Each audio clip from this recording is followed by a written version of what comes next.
bit late here this evening because my battery died and I had to finish manually. It's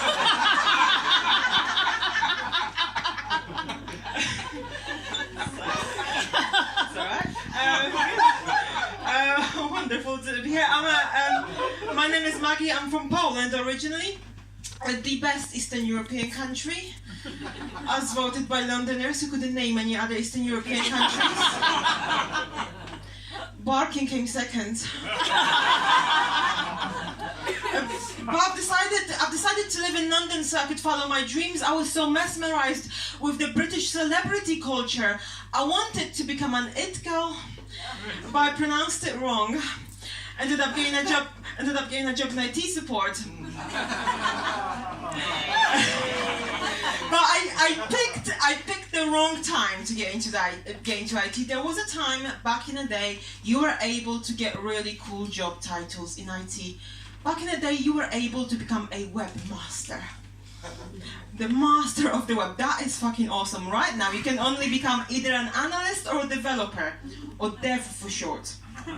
You can't short an analyst.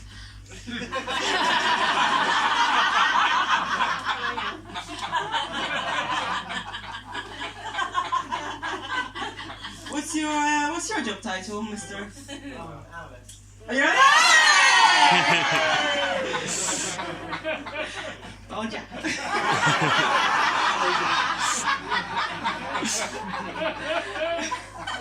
Yeah, but then I decided to pursue comedy so I could better fit into the Polish stereotypes of having two jobs. But I've actually quit my day job last year. I'm now self-employed. Woohoo! Good fun. But what I didn't realize is that when you give up your office job, you give up some of the perks that come with an office job, mainly free and unlimited stationery and printing.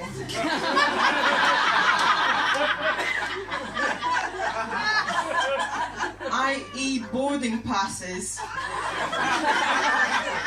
So I had to get my own printer, and you have to know what to get because there's different types of printers. There's inkjet printers, there's laser printers. You have to do some research. So I went to Wikipedia, and spoiler alert, they don't have any printers on Wikipedia. But what they do have on Wikipedia is my favorite thing on the whole of internet. Well, not the whole of internet, but one of my favorite things on the internet is the random button on the Wikipedia. Are we familiar with the random? He's not. No one. No one, no. Well, there's a random button in Wikipedia and you click it. Do try it at home because this is fucking amazing. Right? You click the random button and it gives you any random article from Wikipedia. You can find out absolutely anything. Okay.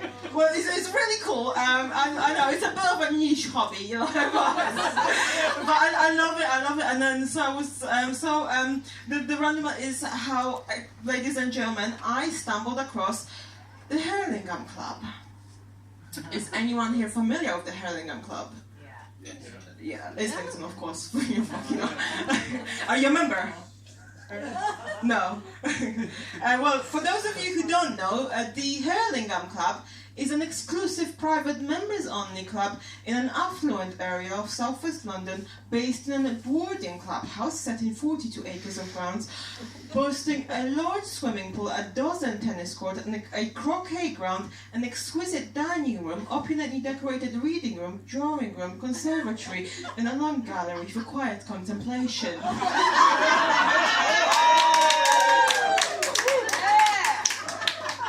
The Hurlingham Club doesn't currently accept new members and the waiting list is full, although those already on the waiting list do get to use the exquisite dining room and selected other facilities. Upon further research, I have learned that the membership at Hurlingham Club starts at £1,500 for an undisclosed period of time, plus fees, and allows the use of all the facilities at the boarding clubhouse and 42 acres of grounds, including the large swimming pool, the dozen tennis courts, the exquisite dining room, opulently decorated reading room, drawing room, conservatory, and a long gallery for quiet contemplation.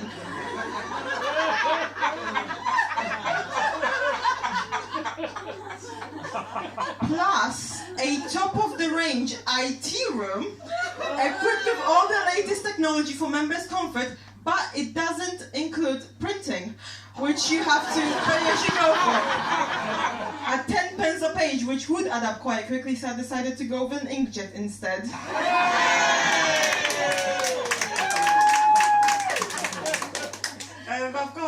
I've got a boyfriend, very happy. I've got a boyfriend, we've been together for about 4 years now, but we don't live together, and that's because my boyfriend has a flatmate who's a complete bitch and busts his balls all the time. So there's nothing more I can bring to the table.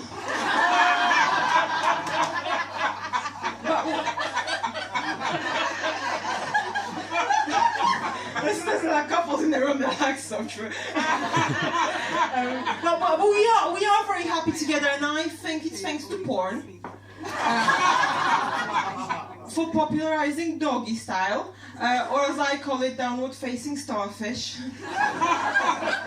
I think after a while in a relationship, people stop making so much of an effort. My boyfriend complains that I don't wear a G-string anymore, and I don't see the point. If I really wanted to floss, I'll start with my teeth where the gum is actually visible. And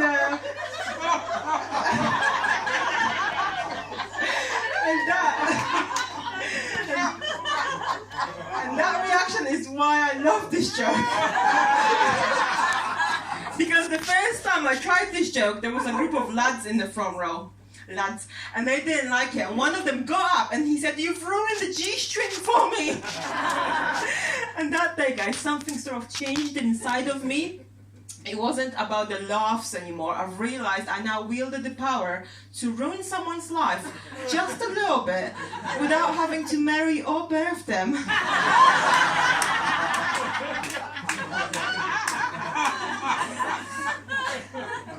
And I take my boyfriend shopping with me, for better or worse. Better being him holding bags, worse being him holding opinions.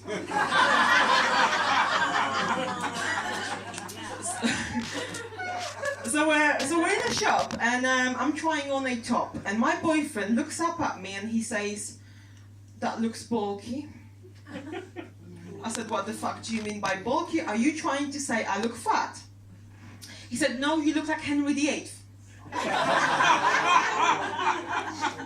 I said, "Henry VIII was fat." He said, "That's not what I said." I said, "Well, you didn't say I looked regal, you didn't say I looked powerful, you didn't say I looked deserving of being the head of my own church. You didn't say I could have 5 more boyfriends."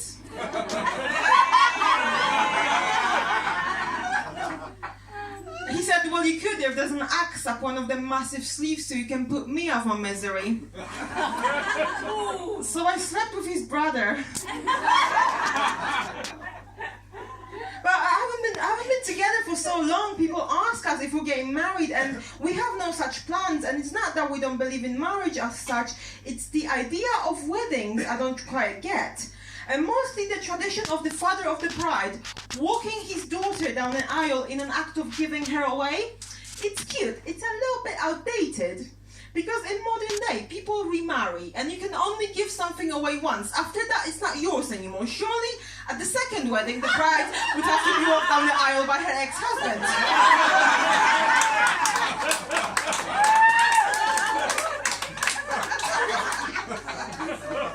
I mean, I love my boyfriend. I think he would make a wonderful husband, but he's got this tendency to hold on to petty grievances, which I think might really ruin my subsequent wedding to his brother. I like smoking. I find it's great for making people move their children the fuck away from you.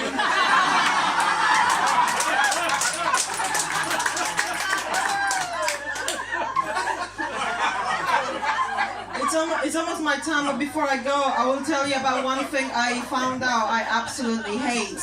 And what I hate is traveling. And I found that out because I went to see a nurse to get some routine travel vaccinations. And she said, you need Hep A, Hep B, MMR, rabies, fidiosis, typhoid, yellow fever, malaria tablets. There's 3 types. One will cost you 500 quid, one will give you anxiety and hallucinations. The first you have to take every day for 8 weeks or you die. Hep B comes in 3 doses and take all of them right now. This is not enough time. They all need to be taken at least 3 weeks apart or you die. Take 1 tablet a day, half a dose if you develop seizures. Avoid contact with insects. Always tie your shoelaces or you die. And then she jabs a needle in my arm. Before I know what's happened, there's another needle in my other arm, and then a third. And then she asks why I'm shaking. I pick myself off the floor, I grab my coat, I crawl to the door. She says, have a nice time in Croydon.